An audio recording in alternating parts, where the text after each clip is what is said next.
على موعد يأتي الصيام بفضله فيا راغبا. Assalamu alaikum. Iniciamos hoje uma nova playlist em nosso canal, apresentando pensadoras e pensadores famosos e suas reflexões e estudos sobre o Islã. Neste episódio, o de número 20, vamos conhecer a opinião de algumas dessas pessoas influentes, inspiradoras, líderes em diversas áreas de conhecimento e não muçulmanas, sobre nossa religião e modo de vida.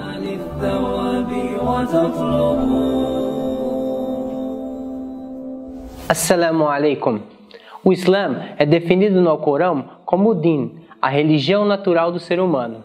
Allah, louvado e exaltado seja, diz: então, ergue tua face para a religião, sendo monoteísta sincero.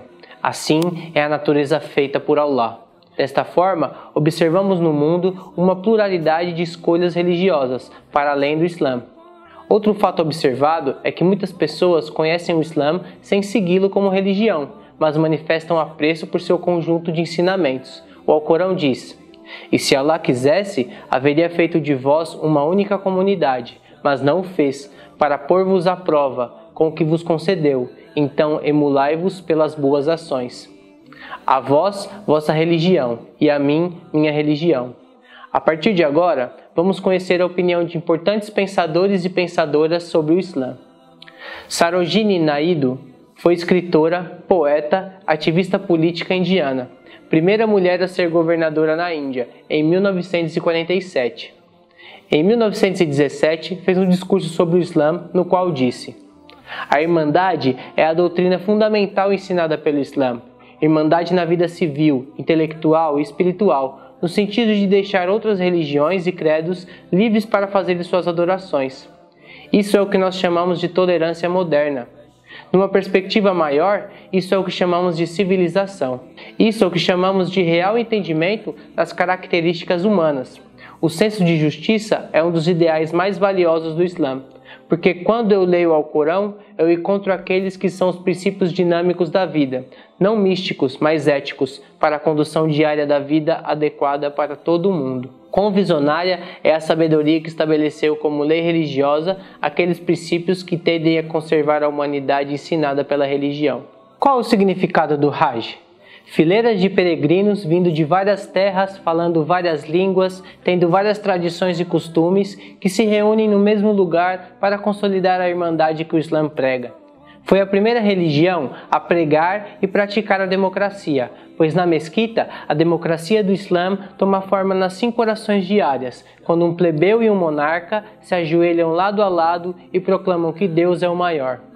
Sir William Weir foi um orientalista escocês, grande estudioso do Islã, um expert na história da época do profeta Muhammad, que a paz de Deus esteja sobre ele, e do início dos califados. Escreveu diversas obras sobre a história dos califados e sobre a religião islâmica. Em seu livro, Muhammad and Islam, de 1895, ele escreveu: não pode haver dúvidas de que, com seu monoteísmo puro e um código fundado principalmente em justiça e humanidade, o Islã consegue elevar a um alto nível raças afundadas em idolatria e fetichismo. Em alguns aspectos, notoriamente daquele da temperança, o Islã aprimora materialmente a moralidade de tais povos. Uma prova disso é a própria situação da população árabe pré-alcorânica, também conhecida como Era da Ignorância. Após a chegada do Islã, o Império Árabe se expandiu na busca por novos povos a quem pudesse apresentar o Islã, e seu princípio de busca pelo conhecimento fez o mundo árabe florescer na conhecida Idade de Ouro, enquanto a Europa estava submersa na Idade das Trevas.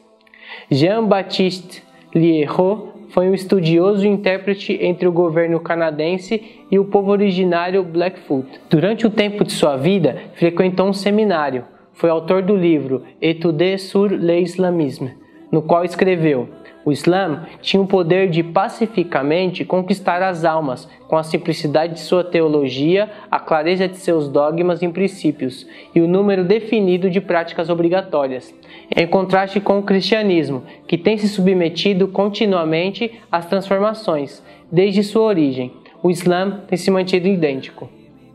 Cabe aqui o comentário de que Allah, louvado e exaltado seja, disse que ele é responsável pela preservação de seu livro revelado. Por certo, nós fizemos descer o Alcorão, e por certo, dele somos custódios. Desde a época da revelação, entre 610 e 632 d.C., os versículos do Nobre Alcorão já estavam preservados em forma escrita, pois a cada revelação, o profeta Muhammad, que a paz de Deus esteja sobre ele, recitava para os escribas registrarem. Os árabes da época eram também exímios conhecedores da língua que falavam, imersos em uma cultura de oralidade, tinham o costume da memorização. Portanto, o Alcorão estava preservado em manuscritos e na memória dos muçulmanos. A tradição da memorização permanece ainda hoje em todo o mundo. Aniud Bisan foi uma escritora erudita, influente ativista e defensora dos direitos das mulheres. Em 1903, na Índia, Anne ministrou 2 aulas sobre a vida e os ensinamentos do profeta Muhammad, que a paz esteja com ele, que foram publicadas em forma escrita no ano de 1932. Em seu discurso, ela faz referência às diversas passagens do Alcorão e da vida do profeta. Citaremos aqui alguns trechos de sua fala. É impossível para qualquer um que estude a vida e o caráter do grande profeta da Arábia, que conheça como ele ensinou e como viveu, sentir qualquer coisa diferente de reverência por esse poderoso profeta. Eu sempre penso que a mulher é mais livre no Islã do que no cristianismo. A mulher é mais protegida pelo Islã do que pela fé que prega a monogamia. No Alcorão, a lei quanto à mulher é mais justa e mais liberal. Faz apenas 20 anos que a Inglaterra cristã reconheceu o direito das mulheres à propriedade, enquanto que o Islã concedeu esse direito desde o começo. O Alcorão diz: sejam bons com suas esposas, sejam justos com elas. Se houver disputa, busquem reconciliação antes de um divórcio. O período do divórcio é intencionalmente prolongado para que ambas as partes tentem chegar a um entendimento nesse intervalo. A lei de Muhammad em relação às mulheres é um modelo para a lei europeia.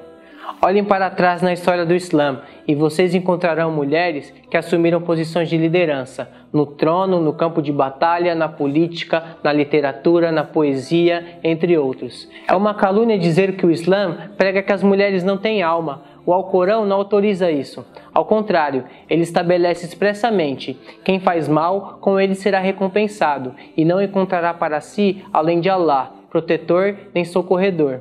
E quem faz as boas obras, homem ou mulher, enquanto crente, esses entrarão no paraíso, e não sofrerão injustiça, a mínima que seja. Além do mais, um grande respeito pelas mulheres foi inculcado pelo profeta. Ó homens, temei a vosso Senhor, que vos criou de uma só pessoa, e desta criou sua mulher, e de ambos espalhou pela terra numerosos homens e mulheres, e temei Allah, em nome de quem vos solicitai mutuamente, e respeitai os laços consanguíneos, por certo Allah de vós é observante. Professor Keith Moore é mundialmente conhecido por seus trabalhos na área de anatomia. Na década de 1980, o professor Moore ministrou uma palestra sobre anatomia e embriologia na Universidade Rei Abdulaziz, na Arábia Saudita. Na ocasião, o Comitê de Embriologia da universidade solicitou assistência do professor para interpretar alguns versículos do Alcorão sobre desenvolvimento embrionário. Trabalho que durou alguns anos de estudo, pesquisa e consulta às maiores autoridades na área de embriologia.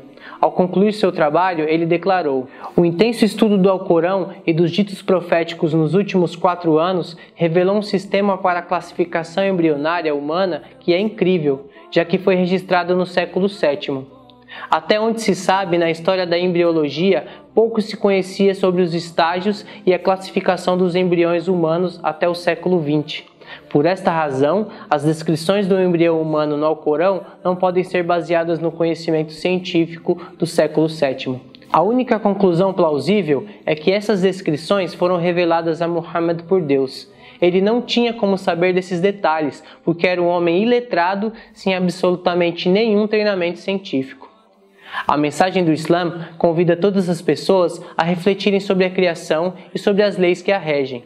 Os intelectuais que apresentamos aqui não são muçulmanos, mas reconhecem no Islã uma fonte de princípios justos e de conhecimento correto. Mesmo que alguém escolha não adotar o Islã como religião, não há como negar a sua origem, que só pode ser divina.